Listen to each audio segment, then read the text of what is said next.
Hey, all right, man. Been doing van life full time. Right now, I'm up in Evergreen, Colorado, up about 7,000 feet, a little over 7,000 feet elevation, man. It's beautiful up here. Just working on I don't know, I haven't really posted anything yet regarding my cargo trailer conversion. It's one of my new projects, but I've been converting this cargo trailer that I bought about three months ago. I've been converting it into a camper, and I'm in the parking lot of Home Depot up in Evergreen, Colorado. And man, I'm gonna be making these cargo trailer campers. It's a new business project. I'm gonna be making hundreds of them, thousands of them. All right, but I'm just saying, man, it's beautiful out here. All right, so I've been actually working on this before. I was doing it along with my mobile office, pulling that trailer.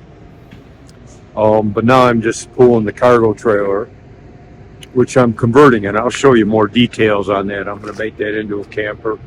I've also been cooking on the road. I got a few videos of that.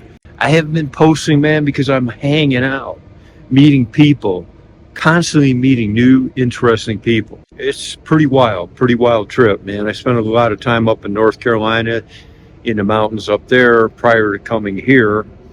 And I met this amazing woman, man, girl.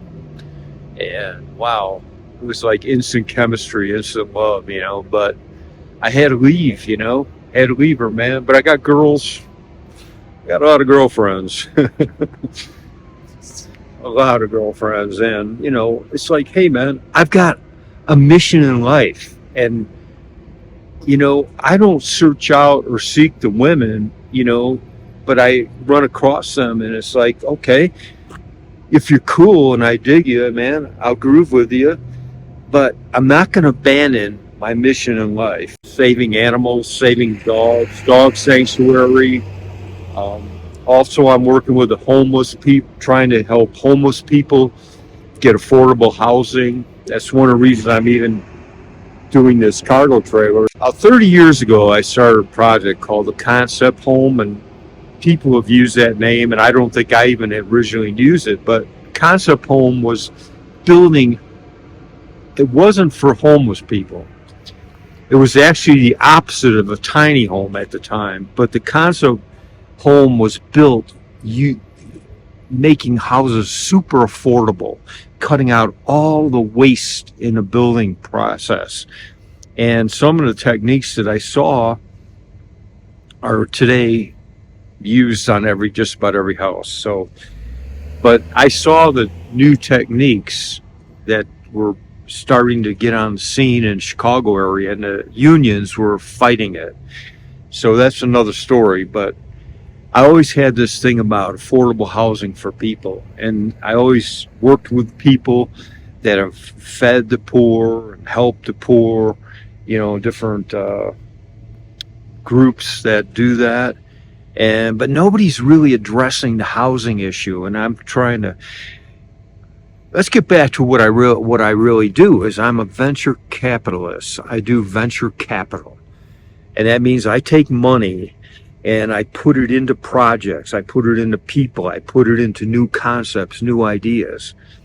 And so when I do dog sanctuary, it's not going to be a tiny little, where 100 dogs. No, it'll be like 10,000 dogs, maybe 50,000 dogs. If I do something for the homeless, I'm not going to just do some little tiny thing. I'm going to do something that solves the homeless problem. Also, you got to think big, and the higher you aim, even if you don't make your objective, you'll create something bigger than what you're capable of doing. I met this guy, Glen Turner, man. He was famous. He in today's term, he's a billionaire, and he did Cascade International, and he got in trouble because it was a multi-level thing, and people were coming after him. And I remember once they asked him, "Are you a con man?" or a saint. He goes, I must be a con man because I con people into believing in themselves. Now, I was a young guy when I met Glen Turner up in his castle. He built a castle, an actual huge castle, okay? And I met him, and at the same time I met him, the guy, who's the guy, David Hasselhoff or something like that, he was there right the time I met Glenn. And David was like going, I'm going to be an actor. We were talking. I was thinking to myself, okay, yeah, everybody wants to be an actor. He goes, but I think I could do roles better than other people. So this was pretty cool. And I'm going, yeah, man, I was flirting with his girlfriend, actually. My girlfriend was back home waiting for me because I was going to pitch Glen Turner into, I was doing venture capital. I was going to pitch him into lending maybe $100,000, maybe $1 million. So I'm talking to David a little bit, but then he started talking to Glenn, and I started hitting on his girlfriend, man. She was like digging me pretty much, but he became on the Baywatch guy, and he became that Knight Rider movie or something like that, but getting back to Glen Turner, but I was talking to Glen Turner, man, and he was in a lot of trouble at the time, so he didn't have available capital, but he said something to me. He goes, if you could reach down and lace your shoelaces, you could reach up and lace the stars. And that stuck with me, and that's been a motivation for me to do things that are beyond my ability. I reach beyond my capability, and I strain myself and stress myself.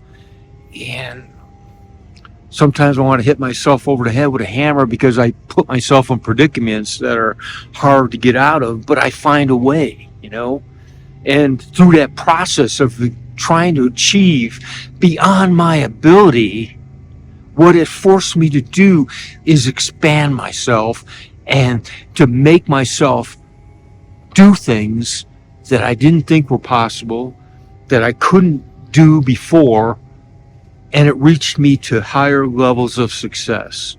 Even this cargo trailer stuff, I built this van, and it's a mess right now, but I did it all myself. And I was willing to pay people, but I couldn't find competent people. The competent people I found were like this guy, Doug, was capable, and he was booked 2 to 3 months out, and I didn't have time to wait. Everyone else I talked to was incompetent. And one of my other friends, Jason, he's competent, but he has no time. He works full time and travels an hour a day and he has 5 kids. His life is hectic. But there's only, so I built this, and I'm building the cargo trailer on my own. And not only am I building it, I'm building it on the road. I'm building it in parking lots. I'm going to be working today in the parking lot of Home Depot up in Evergreen, Colorado, man, converting a cargo van, a cargo trailer, into a camper. And this can also be used for housing homeless people.